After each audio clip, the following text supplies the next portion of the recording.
భద్రాచలం పవిత్ర గోదావరి నది విశిష్టత. భద్రాచలం మరియు గోదావరి నదికి మధ్య విడదీయలేని ఆధ్యాత్మిక మరియు చారిత్రక సంబంధం ఉంది. ఈ నది కేవలం జలవనరు మాత్రమే కాదు, ఈ ప్రాంతపు సంస్కృతికి మరియు భక్తికి మూలస్తంభం. దక్షిణ గంగా గోదావరిని దక్షిణ భారతదేశపు గంగగా భావిస్తారు. భద్రాచలం వద్ద ఈ నది ప్రవాహం అత్యంత పవిత్రమైనది. భక్తులు శ్రీ సీతారామచంద్ర స్వామి వారిని దర్శించుకునే ముందు గోదావరిలో పుణ్యస్నానం ఆచరిస్తే పాపాలు తొలగిపోతాయని నమ్ముతారు. రామపాదాల చెంత త్రేతాయుగంలో శ్రీరాముడు, సీతాదేవి మరియు లక్ష్మణుడు వనవాసం సమయంలో గోదావరి తీరంలోనే పర్ణశాల నిర్మించుకుని నివసించారని పురాణాలు చెబుతున్నాయి. శ్రీరాముడు స్వయంగా ఈ నది నీటిని వినియోగించుకోవడం వల్ల దీనికి మరింత పవిత్రత చేకూరింది.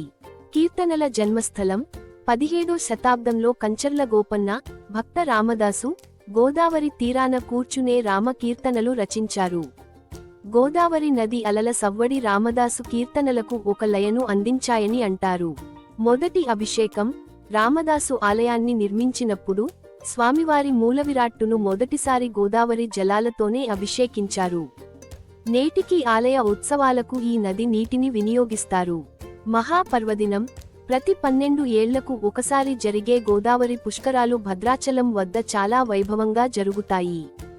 ఈ సమయంలో దేశవ్యాప్తంగా లక్షలాది మంది భక్తులు తరలివచ్చి పవిత్ర స్నానాలు చేస్తారు. తదుపరి పుష్కరాలు 2027లో జరగనున్నాయి. కోటి దీపోత్సవం కార్తీక మాసంలో గోదావరి తీరంలో భక్తులు వేలాది దీపాలను వెలిగించి నది హారతి ఇస్తారు. ఇది గంగా హారతి వలె ఎంతో చూడముచ్చటగా ఉంటుంది.